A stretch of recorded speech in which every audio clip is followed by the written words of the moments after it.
علیکم ورحمۃ اللہ تعالیٰ وبرکاتہ۔ آج کے ذیلاگ میں آپ کو خوش آمدید کہتے ہیں، اور آج ابھی جب کہ آدھا دن گزر چکا ہے، میں مدرسے سے واپس آ چکا ہوں، تو ایک دو باتیں مدرسے کے حوالے سے آپ سے کرنی ہیں۔ آج الحمدللہ ہمارے مدرسے میں کچھ امتحانات کا سلسلہ جاری تھا، اور امتحانات حفظ والوں کے بھی تھے، تو میں کچھ دیر کے لیے حفظ والوں کے ساتھ بھی بیٹھا، اور جب وہ سب کے ساتھ بیٹھ کر قرآن مجید کی تلاوت کر رہے تھے تو یقین جانے دل سے ایسا لگتا تھا گویا کہ میں فرشتوں کی موجودگی میں بیٹھا ہوں۔ بہت سے معصوم بچے جن کے معصومیت کا آپ کیا کہیں، مختلف گھروں سے دور دور سے آ کے ہمارے پاس جب قرآن مجید سیکھ رہے ہیں، قرآن مجید یاد کرنے کے لیے آئے ہوئے ہیں، اور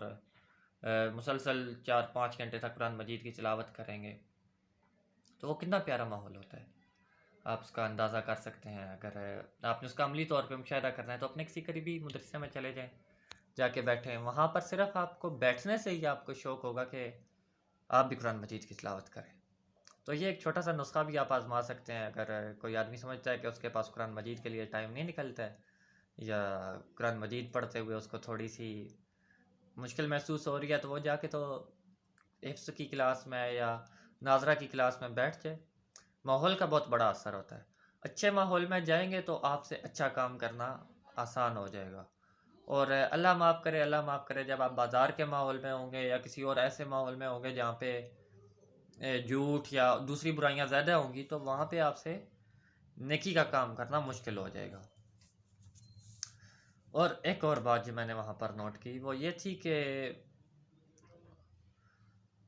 مدرسے میں کیمرے لگے ہوئے ہیں، اور ہمارے جو محتمم صاحب ہے، پرنسپل صاحب، ان کی طرف سے کافی اس پر چیکنگ بھی ہوتی ہے کہ کلاسز کیسی چل رہی ہیں اور سارے معاملات۔ تو مجھے ایک دو دفعہ کافی ہوا کہ بچے بیچ میں بد نظمی کر رہے تھے، تو کہ کہیں محتمم صاحب نہ دیکھ لیں اور نظم و ضبط برقرار رہے۔ تو میرے ذہن میں ایک دم سے ایک خیال آیا کہ محتمم صاحب نے ہمیں کچھ سزا نہیں دینی، کچھ ڈانٹنا نہیں ہے، انہوں نے صرف پوچھنا ہے کہ بھائی یہ بچے اس طرح کیوں کر رہے تھے۔ تو میرے ذہن میں یہ بات آئی کہ ہم جتنا محتمم صاحب سے ڈرتے ہیں، یا ہم کیمرے سے، محتمم صاحب سے بھی نہیں، کیمرے سے ہم جتنا ڈرتے ہیں، اگر ہم اسی طرح اللہ تعالیٰ کی موجودگی کا یقین ہمارے دل میں آ جائے کہ اللہ تعالیٰ ہر جگہ ہمیں دیکھ رہا ہے، تو ہماری بہت سے مسائل ہمارے فوری طور پہ حل ہو جائے، اور یہ استحضار حاصل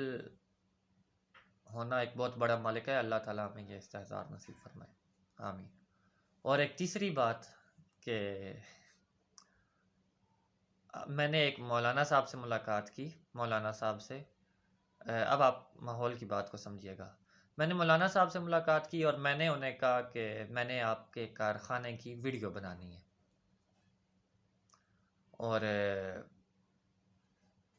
میں نے آپ سے کاروبار کے متعلق معلومات لینی ہے تاکہ وہ میں آگے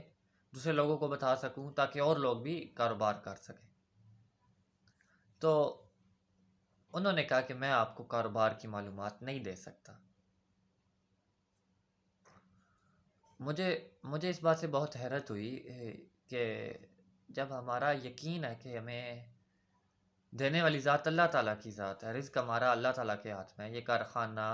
یہ نوکری، یہ ہمیں کچھ نہیں دیتا، ہم بس کوشش کرتے ہیں اور اس کے بدلے میں اللہ تعالیٰ نے ہمیں جو مقررہ رزق ہمارا اس زندگی میں دی ہے وہ ہمیں دینا ہے۔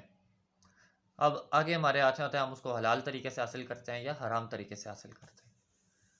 لیکن وہ کہتے ہیں کہ نہیں، اگر میں ساری معلومات دے دوں آپ کو تو پھر تو کل دوسرے لوگ بھی کارخانہ کھول کے بیٹھ جائیں گے، اور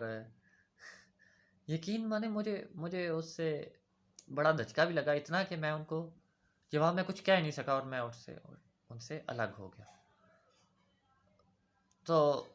ماحول کا اتنا اثر ہے کہ وہ اب بازار کے ماحول میں ایک عرصہ تک رہے ہیں، تو ہمارے بازار میں عمومی طور پہ جو ماحول ہے کہ کسی کو کوئی اچھی بات بتا دی یا کاروبار کی کوئی بات بتا دی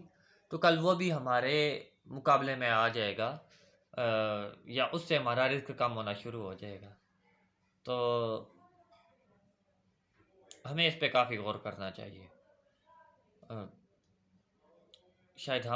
میں بھی اگر جو تھوڑا بہت کام کرتا ہوں تو شاید میرے میں بھی یہ کمی ہو، میں بھی اس پر اپنے اوپر غور کروں گا، اور آپ لوگ بھی اس پر ضرور کوشش کریں، غور کریں کہ رزق دینے والی اللہ تعالیٰ کی ذات ہے، ماحول سے متاثر نہ ہو۔ ہمارے ماحول میں تو یہی ہے کہ کسی دوسرے کو کوئی فائدے کی بات نہیں بتانی، لیکن یاد رکھیں اللہ تعالیٰ کی طرف سے دین ہوتی ہے، جب آپ دوسروں کو کوئی اچھی بات بتاتے ہیں، دوسروں کے فائدے کی بات کرتے ہیں، تو اللہ تعالیٰ اس کے بدلے میں آپ کو بھی بھلائی عطا کرتے ہیں۔ تو یہ ابھی دن تک کی آج کی باتیں تھی، اور باقی انشاءاللہ تعالیٰ کچھ دیر بعد میں مزید اس پہ بات کروں گا، لیکن ابھی اجازت ہے۔